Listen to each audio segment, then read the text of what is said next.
That probably wasn't a good decision, said Tiffany. It's not bad here, said Roland. It just keeps changing. There's doorways everywhere. I mean, entrances into other places. His voice tailed off. You'd better start at the beginning, said Tiffany. It was great at first, said Roland. I thought it was, an adventure. She fed me sweetmeats. What are they exactly? Said Tiffany. Her dictionary hadn't included that one. Are they like sweetbreads? I don't know. What are sweetbreads? The pancreas or thymus gland of a cow, said Tiffany. Not a very good name, I think. Roland's face went red with the effort of thought. These were more like nougat. Right, go on, said Tiffany. And then she told me to sing and dance and skip and play, said Roland. She said that's what children are supposed to do. Did you? Would you? I feel like an idiot. I'm 12, you know. Roland hesitated. In fact, if what you say is true, I'm 13 now, right? Why does she want you to skip and play, said Tiffany, instead of saying, no, you're still 12, and act like you're 8. She just said that's what children do, said Roland. Tiffany wondered about this. As far as she could see, children mostly argued, shouted, ran around very fast, laughed loudly, picked their noses, got dirty, and sulked. Any seen dancing and skipping and singing had probably been stung by a wasp. Strange, she said. And then, when I wouldn't, she gave me more sweets. More nougat. Sugar plums, said Roland. They're like plums, with sugar on. She's always trying to feed me sugar. She thinks I like it. A small bell rang in Tiffany's memory. You don't think she's trying to feed you up before she bakes you in an oven and eats you, do you? Of course not. Only wicked witches do that. Tiffany's eyes narrowed. Oh, yes, she said carefully. I forgot. So, you've been living on sweeties? No, I know how to hunt. Real animals get in here. I don't know how.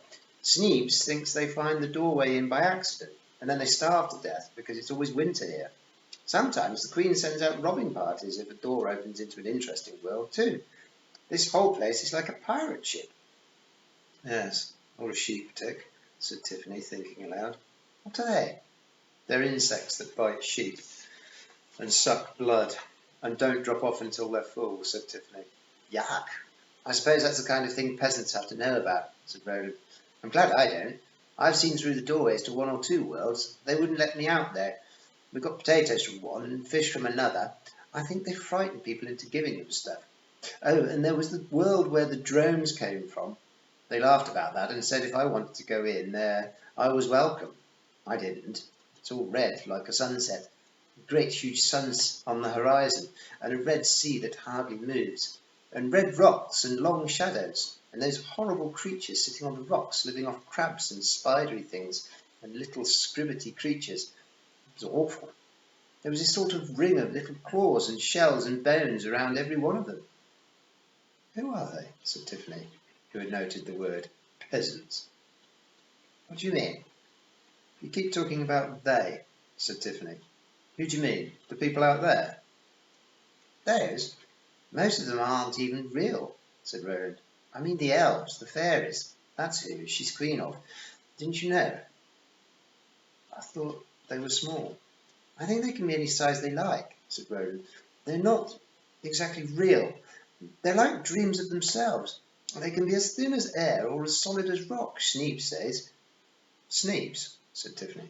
Oh, the little man that just says Sneebs, but real words turn up in your head. Yes, that's him. He's been here for years.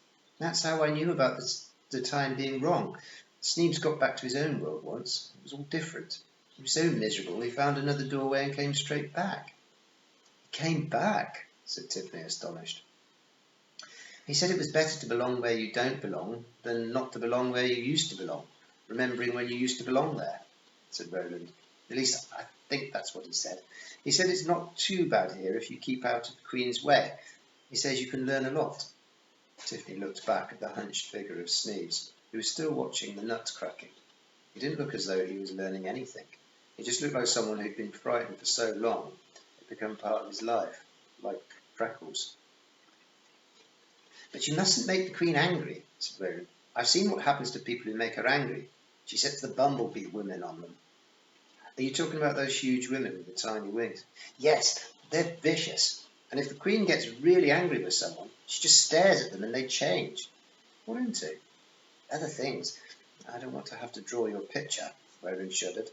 If I did, I'd need a lot of red and purple crayons. Then they get dragged off and left for the drones. He shook his head. Listen, dreams are real here. Really real. When you're inside them, you're not exactly here. Nightmares are real too. You can die. This doesn't feel real, Tiffany told herself. This feels like a dream. I could almost wake up from it. I must always remember what's real. She looked down at her faded blue dress with the bad stitching around the hem, caused by it being let out and taken in as its various owners had grown. That was real. And she was real. Cheese was real. Somewhere not far away was a world of green turf under a blue sky, and that was real. The Nac-Mac-Feegle were real. Once again she wished they were here. There was something about the way they shouted, "Crivens!" and attacked everything in sight that was so very comforting. Roland was probably real. Almost everything else was really a dream, in a robber world that lived off the real worlds, and where time nearly stood still and horrible things could happen at any moment. I don't want to know anything more about it, she decided.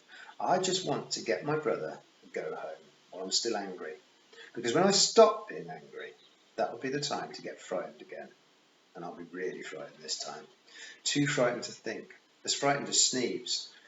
And I must think. The first dream I fell into was like one of mine, she said.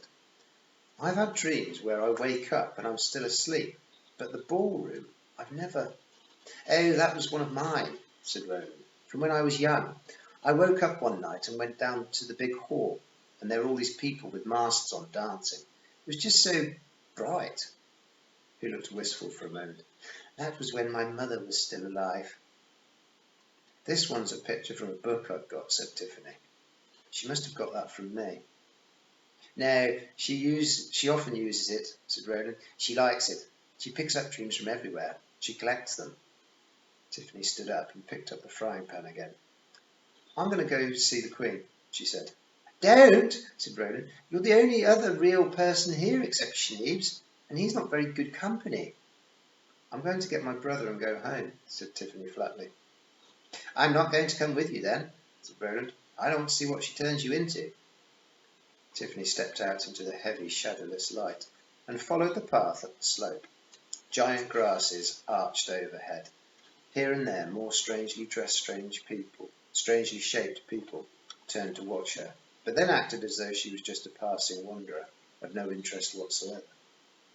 She glanced behind her. In the distance, the Nutcracker had found a bigger hammer and was getting ready to strike. Wanna, wanna, wanna, sweetie! Tiffany's head shot round like a weathercock in a tornado. She ran along the path, head down, ready to swing the pan at anything that stood in her way, and burst through a clump of grass into a space lined with daisies. It could well have been a bower. She didn't bother to check. Wentworth was sitting on a large flat stone, surrounded by sweets.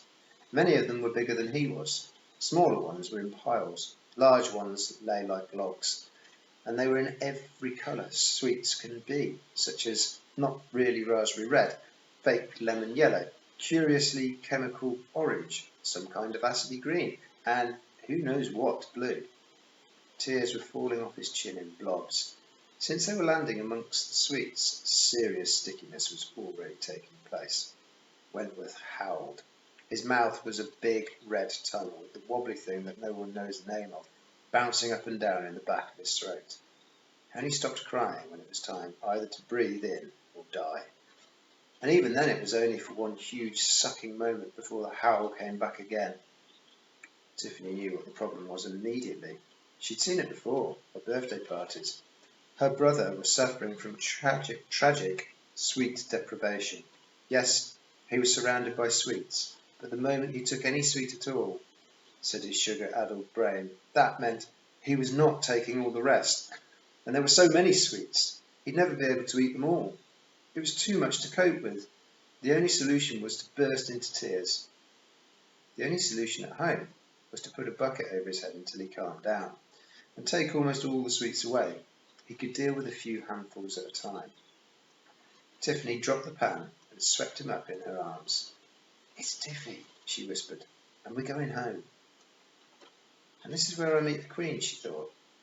There was no scream of rage, no explosion of magic, nothing.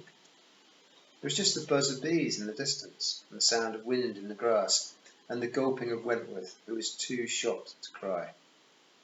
She could see now that the far side of the bower contained a couch of leaves, surrounded by hanging flowers, but there was no one there. "That's because I'm behind you," said the voice of the Queen in her ear. Tiffany turned round quickly. There was no one there. "Still behind you," said the Queen. "This is my world, child. You'll never be as fast as me, or as clever as me. Why are you trying to take my boy away?" "He isn't yours, he's ours," said Tiffany. "You never loved him. You have a heart like a little snowball. I can see it." Tiffany's forehead wrinkled. "Love," she said.